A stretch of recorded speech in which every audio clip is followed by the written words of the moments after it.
Welcome to the Steve Reeve Podcast with the best moments from the past week and a few things that didn't make it to air. Monday. Pretty soon you're going to be able to clean your butt by using nothing but your voice. The heck are you talking about, Steve? It's Consumer Electronics Show time. CES kicks off today, and they also do a bunch of pre-show information from different companies. And Kohler has revealed a toilet that is smart assistant enabled, meaning voice-activated butt spraying for maximum clean with absolutely minimal effort. I mean, I don't imagine that you'll be saying, hey, bidet, to wake it up until you change your AI's wake word to bidet, which is just hilarious.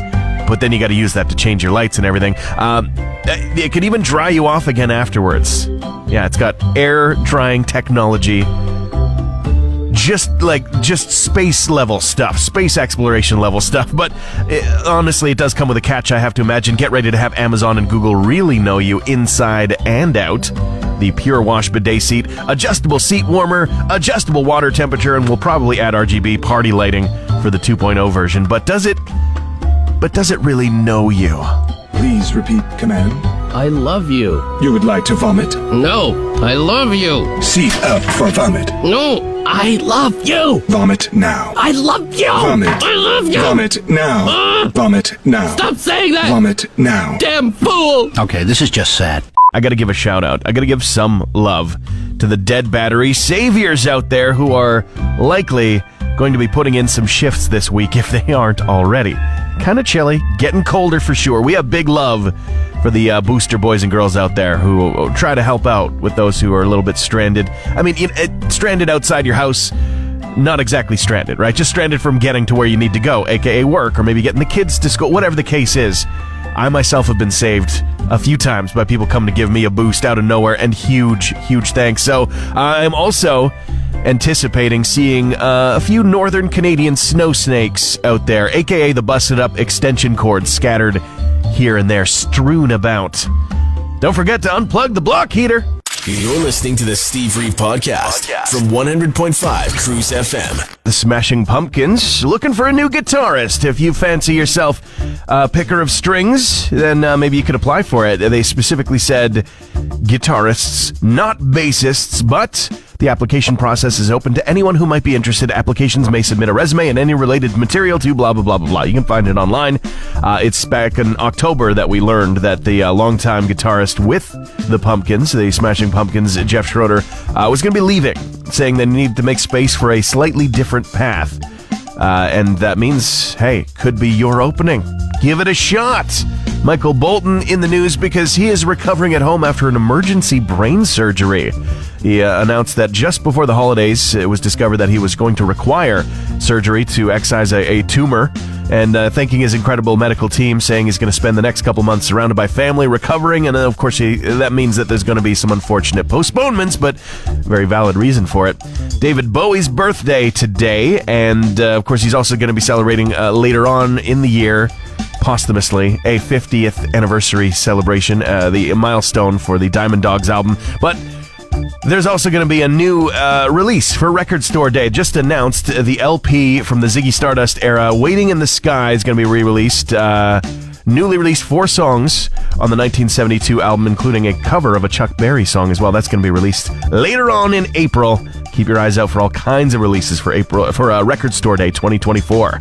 We spent a large part of the weekend purging some junk at our place, switching things around in our little apartment, and honestly, as stiff as my back is now, stiff as it may be today, I am glad that we did, because on Saturday, when I turned to my partner after we got back in the house from getting rid of all the recycling and said to her, do you want to just overhaul the living room? Do you just want to dive in? She returned back to me what I can only describe as the look of lust.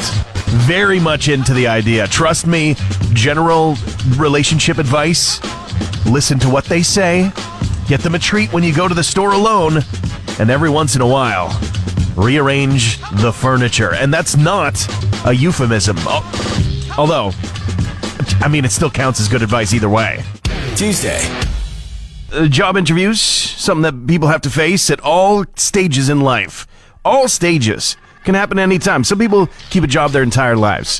From first job to retirement, not much has changed as far as, who's paying the bills, right? Who's signing the checks. But you never know. Sometimes it's a different story. And I myself have gone through several, though it's been a while. It's been a minute. Now there seems to be a trend. 1 in 5 people who do job interviews reporting on a latest study, take it with a grain of salt, that they have witnessed Gen Zers bringing parents to job interviews. That just flips my brain a little bit. I'm flabbergasted by that because I don't think I even brought my parents to my interview to be a paper boy here in town back in the 90s. Waterways was my paper route, and I routed those papers well. I guess, they must have signed off on something since I was well underage, but that was about the extent of that. That was it. Maybe the occasional ride when I, was feeling sickly or it was a little too cold out, but that was the help that I got. End of story. I don't know about bringing parents to a job interview. I just don't know what could be accomplished. I feel like parents would only ever be a distraction at that point. Or worse yet, your parent gets hired instead. Several different brands, companies, a big trend, showing off their transparent TVs. LG getting a lot of attention for the displays that they had up, showing, hey, look, it can turn into a fish bowl, a fish aquarium. Hey, look, you can make the blacks black so you can't see the background, and then if you make all the black colors, that would be in the background transparent, then suddenly people are popping out as if they're floating on screen. It's like you're on a Disney ride. Cool, I guess, cool. My question, though, is transparent TVs, yes or no? Because it sounds cool. We've seen a lot of that kind of speculative technology in things like the Avengers.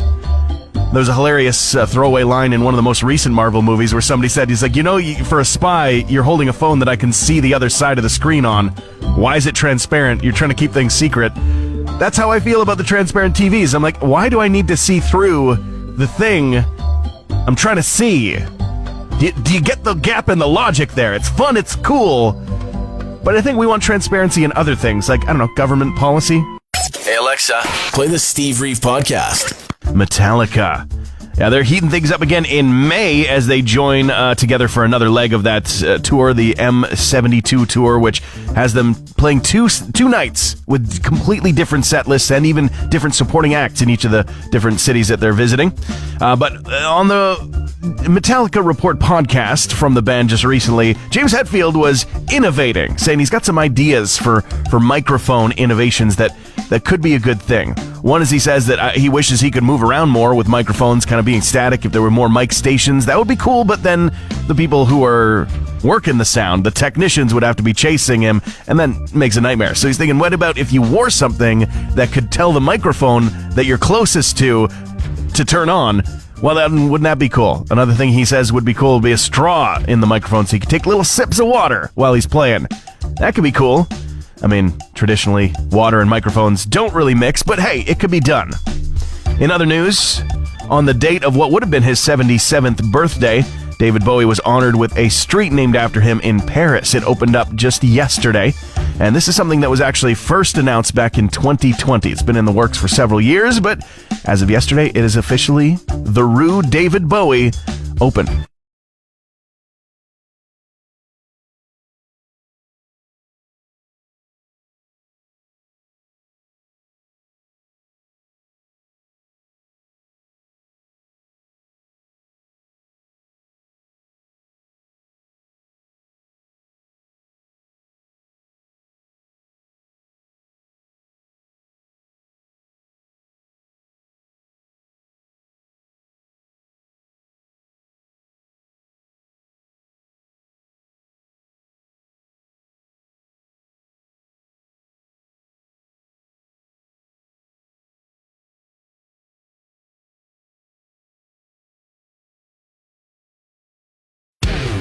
Wednesday. The big question that we asked earlier this morning, because we ask one every Wednesday to get those brain cells fired up to get you through the end of the week, what is actually good about the deep freeze days of winter? There's silver linings to everything. If you put your mind to it, you can find the positive, even if you're not a fan of the cold. Ryan got in touch saying it's real good soup weather. I know. I know. You got me with it.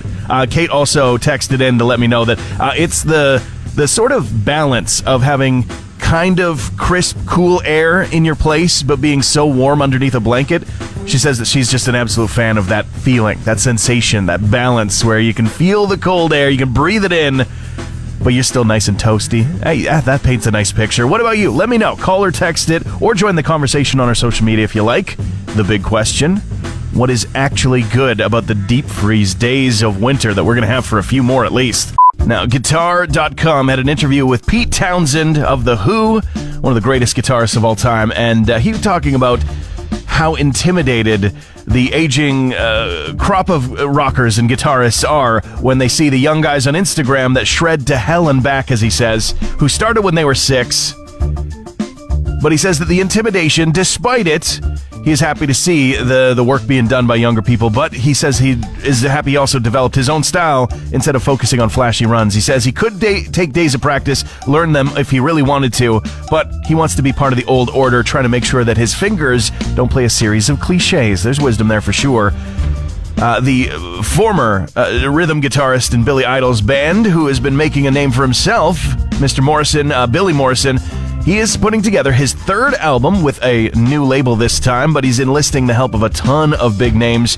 The old crop is definitely getting some work. Ozzy Osbourne going to be on there, Corey Taylor of Slipknot fame, and more. The album's going to be out April 19th with a teaser. First single coming at the end of February. And sad news to end off with: drummer for the Scorpions for more than 20 years in the history of the band, James Kotick, has died at the age of 61 in his hometown of Louisville, Kentucky, but unfortunately no cause of death has been shared. It was just announced by his daughter, Toby, on social media. If this news had hit after the first season of the TV show, I probably would have been super excited. But The Mandalorian and Grogu are going to be getting a feature-length theatrical release movie that's going to be directed, written by Jon Favreau. That part is promising. He's done some very good things. He is definitely a person who can create out of thin air and make things that people weren't all that interested in very interested. I mean, just take a look at Iron Man. Of course, he started off the Mandalorian show as well. But it just seems that, since then, we haven't gotten the best crop of Star Wars releases. And for a show that really was tied to a brand new streaming service, as Disney dreamt up their Disney Plus situation, it does feel a little bit like a jump from asking people to pay their subscription fee to watch the show to asking them to pay a theater ticket price to go and watch the rest of the show. In a weird way. It's definitely not the first time the TV show has jumped over into the big screen by a long shot, and Star Wars is already originally a theater kind of thing. But I don't know. Got mixed feelings. Maybe it'll be amazing. Maybe I can just shut up about it, like most of the Star Wars fans out there probably should. Thursday. Study finds, you love a good study, that finds the average person gets 132 perfect nights of sleep in a year, which doesn't seem like a very high number, but then you stack that with another 120 days of good sleep, and suddenly now I feel like I'm getting jealous. But, okay, so 52 weeks in a year times 2 equals the weekends, means that there's, it's not just the weekends where we're catching up on sleep, which, by the way, there's no such thing. Sleep isn't time travel. If you missed hours, they're gone. You just get more as you go forward, get a little bit more rested. But, that leaves the rest of the year, some 113 nights or 114 on a leap year like this one, as bad nights of sleep, including getting no sleep at all. And most seem to agree that staying up more than 3 hours or more past bedtime will have major negative effects on the next day. But the problem is, I think for most of us, 3 hours after bedtime is actual bedtime. So cold. The extreme cold warning in effect still. My partner had no idea what was really going on out in the world yesterday. We just heard from Big Sugar, of course. It's turned the lights on. My partner was homesick yesterday, and that meant that there was no real reason, no real excuse throughout the day to leave the house. On one of the coldest ones that we've seen so far, probably a pretty good day for it to line up for. And I came into the house, from the vehicle to the door of the building. That was long enough to get a little frost going, get a little bit of that chill into my clothes. As soon as I walked in and, got close, she's like, I can feel the cold coming off of you. I'm like, yeah, it's coming off of everything. It's freezing outside. Want me to crack a window? I can show you? No, that's okay. Living in a sea of blankets. I mean, I can't blame, though. I'm not knocking. I was just jealous of the situation. Would love to have been just cozy warm all day, which is pretty much what I did after the fact. But it is that cold that, people who are not getting out there into the world, they might just not have the understanding. Might not have the realization of just how freaking cold it can be. And this isn't even the bottom. It gets colder than this sometimes. I'm just hoping not this year. Thanks for listening to the Steve Reeve Podcast from 100.5 Cruise FM. Sum 41 giving a tribute to Rage Against the Machine, who announced that they will not be coming together again to fulfill any of the postponed or canceled tour dates that they had for their reunion tour. They are just calling it quits once again, it looks like. But the Canadian band, Sum 41, they jumped onto their platform on X and responded with a shared video. Now, it's not a brand new recording, but it was actually at the Hellfest Battle of Los Angeles night in June 2023, where they played a song. They covered some Rage, and they posted a video of that saying, "We salute you," in light of the news that they're never performing again. Of course, Sum 41 also going to be coming to the end of their career after their new double album is released later on this year. And we've also got Selena Gomez in the news because she's going to be playing Linda Ronstadt. It's about the only thing that's been confirmed about a biopic about the singer. Just that there is one casting that has been confirmed. No director attached, no other casting news, absolutely nothing as far as a release schedule. Stay tuned, I guess. Meanwhile, friend of Selena Gomez, Taylor Swift, in the news. Well, always in the news lately, but specifically now because of a Fox News pundit who was talking about how she's actually potentially a NATO or CIA Pentagon covert operation, saying that no wonder she's completely blanketed the sports media entertainment atmosphere. No, it's just because she's dating Travis Kelce. And as much as people who love football might not want to admit, she's more popular than football. No, it doesn't really zap you with electricity. Like, it's not taser pants or anything like that. A Korean firm has made pants, leggings that you wear while working out that conduct electricity in a way that hasn't ever been done before. At least so they claim.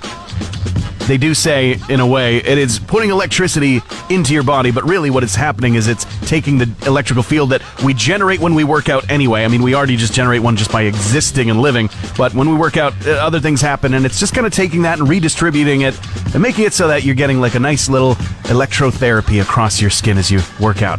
Interesting. I don't know how effective it is. I don't know what it's really doing to help out exactly, maybe increasing blood flow. That sounds good enough, but I have to imagine, wouldn't it be better if they did actually zap you? Like, wouldn't that be better workout motivation, especially on a cold morning like this? Put on the pants and they go, hey, you haven't run for 20 minutes yet. Doesn't sound fun, but I'd be in better shape if I had them. Friday. Joined again by my shadow, Maya. How you doing today, this cold, freezing cold morning?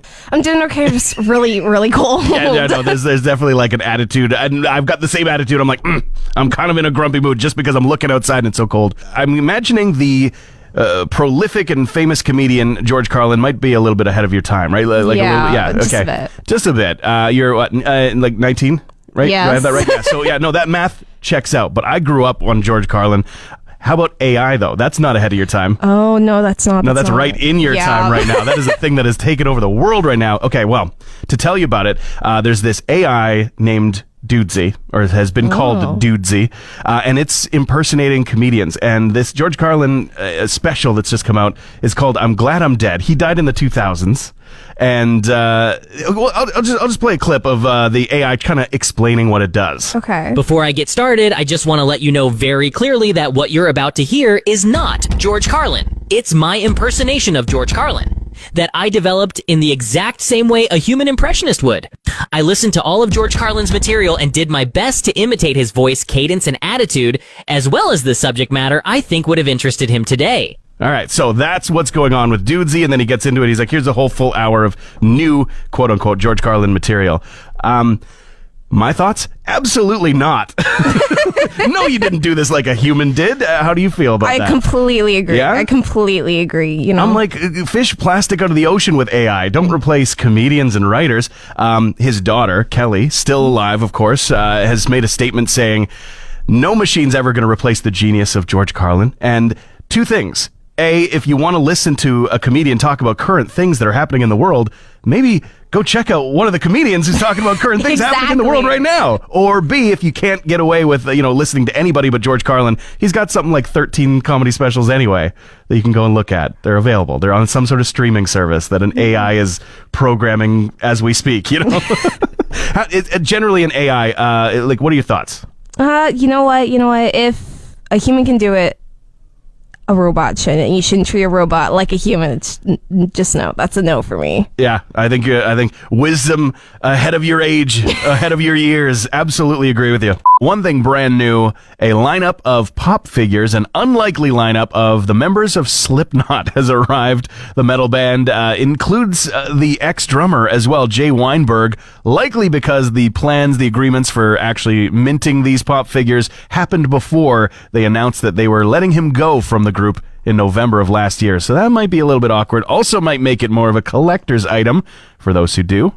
And we've got a couple of 40-year anniversaries to celebrate. Not quite today, but tomorrow. January 13th, 1984 saw the release of two major albums that have stood the test of time. Defenders of the Faith from Judas Priest, as well as Learning to Crawl from The Pretenders. Some weekend listening for you if you haven't picked out something already. Today, the number one thing people are talking about, absolutely the cold weather. Yep. The number two thing people are talking about today, getting away from this cold weather, traveling somewhere nice, whether they have plans to or they're just jealous of the people that do. I myself am in the second camp. I do not have plans to travel to somewhere tropical, and so I'm very jealous of all the people posting beaches on their timeline right now. Are you getting out of Dodge? Are you getting out of this cold weather at all? Honestly, no, and I don't think anybody can. Yeah, right.